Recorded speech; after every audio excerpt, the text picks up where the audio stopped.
తొక్కినావు కదరా? తొక్కేసినారా? ఎవరో చేతబడి చేస్తున్నారా? మరి ఇప్పుడు ఎలా రా? స్వామి దగ్గర పోదాంపా. పదంపా.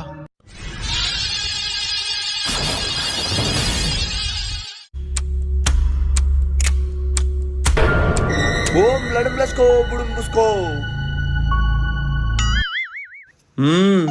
స్వామి మా వాడు చేతబడి చేసిన నిమ్మకాయ తొక్కినాడు స్వామి. అయితే ఇంకేం చేయలేం. ఇంకో దారి లేదా స్వామి? ఒకే ఒక్క దారుంది. ఆ కాలు ఇక్కడ పెట్టు.